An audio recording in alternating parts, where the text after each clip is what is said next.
Tigers making their way through Brian Kelly's first fall camp. Another scrimmage in the books. The media was out there to watch it play for play and then meet with the head man immediately following. Michael Cauble was there for all of us. He joins us now. Mr. Cauble, how are you, sir?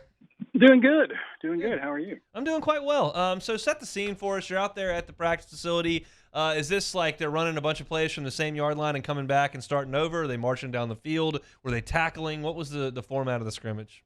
Yeah, it was a little bit of everything. And so just to kind of take you through and how it looks, they'll do some practicing, and then they'll get together for some team one-on-ones, twos-on-twos, ones-on-twos, that kind of stuff.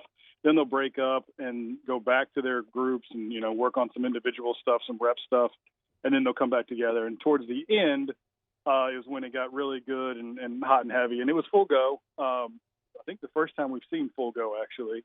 So it was to the ground tackling.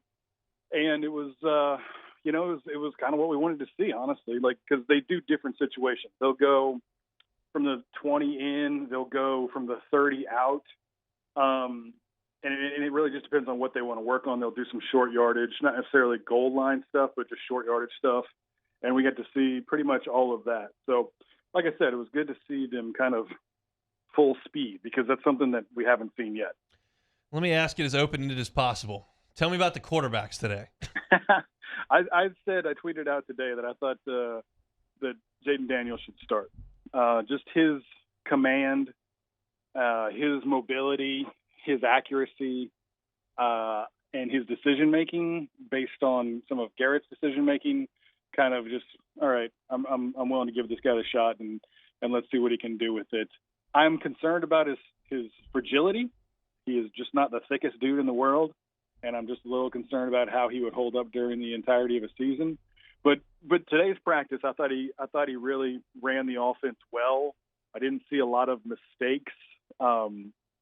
He really is a difference maker in the run game. He did run it a couple of times on pass plays, which I didn't love. But then on one design run, it was just so well executed. You can just see a total different dimension of the offense that is available to you. And I can see why, the coaches are enamored with that. That's not to say Garrett really did anything poorly. He did have two questionable balls, one that Brian Kelly yelled at him at on third down to the corner end zone. Basically 50-50 balls. One of them was a good outside throw. The other was not. And Brian Kelly did yell at him, what are you doing kind of thing. Obviously, ball security, putting the ball at risk on a third down when you have to settle for some points was the message getting across there. But he even looked good. I would say Garrett maybe throws a better deep ball, but I would say both of them are similar in the rest of their offense with just that mobility being Jaden's plus. So you got a great look at the team today. We had a segment earlier today. I picked the team to go 9-3. Should I take a vacation to Cuckooville, or I'm kind of on the money here with this one? Honestly, I don't know. That's high. I've been telling everyone 8-4.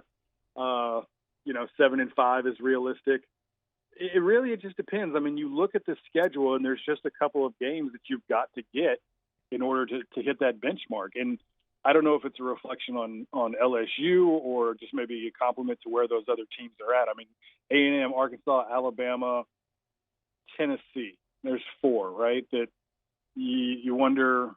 All right, maybe LSU's, trailing and when those games come around as far as the odds. I think Ole Miss, Auburn, Florida, I think LSU might be ahead in those. So, as far as being favored in those ball games. So I just feel like those are your toss-up games. And there's just too many toss-up games to me to really go with the over, which would be considering you're doing. So that's why I think 7-5, because, we've seen LSU. It's win one you shouldn't, lose one you should. Win one you shouldn't, lose one you shouldn't. And, we've kind of seen that in the past. And so how does that balance out? Where's the team when they get the club that they're going to be facing? Fayetteville in early November, is that gross or is that a good track? So just College Station, how does the team respond in the last game of the season? Where is everyone's head at that point? How good are their good players? Are they still dialed in? There's just too many question marks for me. Offensive line is looking better, but there's still some issues there. Snapping the ball was a struggle today. the first question I asked BK after the practice was over was how concerned was he, because Dellinger was having a hard time getting it there, quite honestly. Low snaps, slow snaps, and BK, said that he feels comfortable that he'll be all right when the season rolls around. There's just a lot on his plate right now that he's trying to deal with. But to me, Jeremy, just still too many question marks up in the air to really put 9 on the board. One of my question marks is linebacker, and it's not necessarily can they play, it's who is it, because there's so many of them. We thought Baskerville would be a shoe-in. It's Jones out there a lot. It's Penn out there a lot. Wes Weeks is playing, the freshman Harold Perkins. I mean, you see anything at linebacker today? I mean, we saw 3 on the field at once, and it is a lot of Jones and a lot of Perkins. But I guess it's slowing down in the rotation, right? The last time we saw them, they had them all really flowing in and out. But it is slowing down to some degree. I do feel like they made some plays. I don't know if it was Mason Smith opening some holes, allowing Mike to get in there. But it was a really good hit on good near the end of practice. And I just feel like it's coming together. But again, what will those pieces be maybe 4 or 5 games into the season? How will it look the same? And then what do they want to do? Brian said afterwards that they want to have that deception in their game where they're giving you different looks, either 3-man, 4-man front, and you don't know who's coming from where. So I think it's on purpose, that we're kind of seeing all these different things. It's hard to kind of figure out who's really taking the lead there, but definitely Penn and Jones are the guys that are jumping to the forefront. A lot of Mason Smith buzz coming out. Is that warranted? Yeah, dude was a beast. I mean, he was talking. He was eating at the end of practice. He was getting through, making some plays, blowing some things up, and I didn't see that necessarily earlier in the practice, but at the end of practice, maybe it's fatigue, maybe it's scheme, but he was definitely getting there late. And I mean, how can he not? Right? Just dude looks like an animal. Just cannot wait to see him unleashed on opposing teams. And the whole defense really, I think, has the chance to be special once they kind of tighten it up. I think we're seeing the corners tighten up. We're seeing the safeties tighten up, linebackers, like I said, and the front's already been pretty solid. So that consistency, I think, is now what they're looking for. I think that's kind of where BK's at now. He even said at the beginning, this is when I'm going to start looking for those deeper issues. Like, I feel like they're kind of getting their feet underneath them. So now this is where we really need to clean it up. I think all Saints fans are familiar with who can't guard Mike is. How soon do you think Tiger fans are going to know who can't guard Malik is? He's good, man. He's elusiveness. Like, Jure probably had the best practice today. And that was the thing that I took away from it, was that all those receivers really do flex when given the opportunity. And if the quarterback can find the right one at the right time, they're going to be tough to beat because they're all over the field, right? If they have time to get the ball out and make your reads, I really think this team can be special on offense in the receiving game, because not only, they catch the ball well, but they move well after the catch. And that was the thing I think that impressed me the most probably about this practice and the receivers today, just really making people miss, after they get the ball, put their foot in the ground and change direction. Malik's good with it. Great competitor, loves to talk the trash, and had a good battle for sure. But I feel like all of them, like kind of like we thought. I don't know that you can necessarily go wrong in the receiver room right now. I feel comfortable with Gay, Ojulari, Jaquelin Roy, Mason. They kind of know what that should look like. It ought to be pretty good. Are they able to block those guys offensively? Yeah. Now it's interesting because some of the runs, it either gets shut down rather quickly or it kind of muddles around, and then you'll see a back scoot out of nowhere and busted for 10, 12 yards. So I feel like it's a good back and forth. Brian Kelly said yesterday was more of a defensive practice. The defense had the upper hand. They forced a couple of turnovers. Today was more of an offensive practice.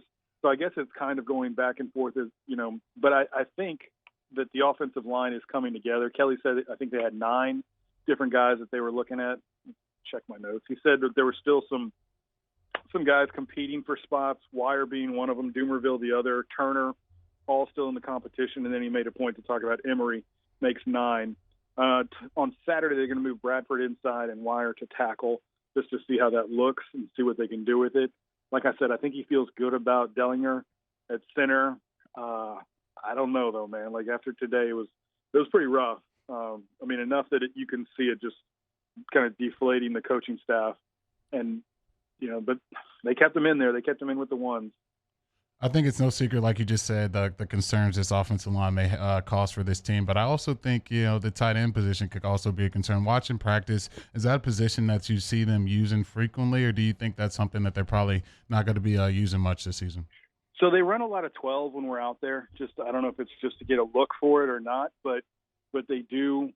They're using a lot of tight end, and Mason Taylor is going to see the field. I mean, there's no way around it. The dude is a weapon, I think, in the offense. I feel like he may not see it all the time, but he's going to be a guy that plays, and I would say plays early.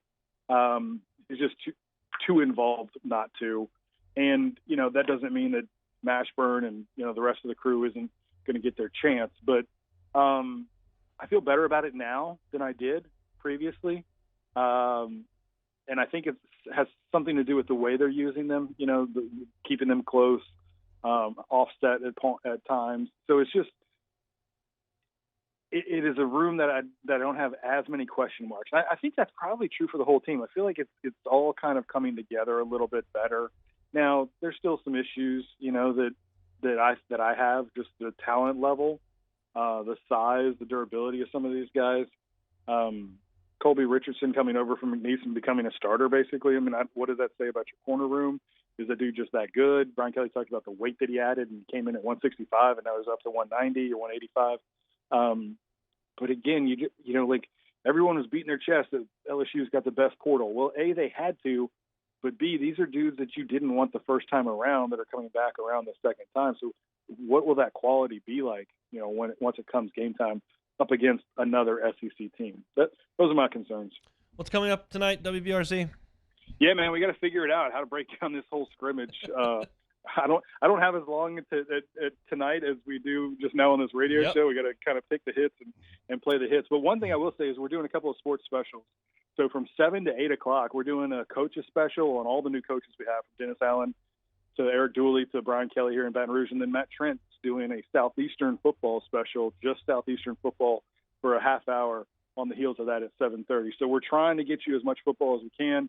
And if that's your deal, watch it tonight, 7 to 8, or you can find it, I think, on our new YouTube channel. We're going to post them up there as well. Thank you, sir. We'll see you soon. All right. Take care, guys. Michael Cauble, WBRZ. Thanks so much for watching Hunt Hill on YouTube. Now do us a favor. Hit the red subscribe button below and throw us a like. We'll see you next time.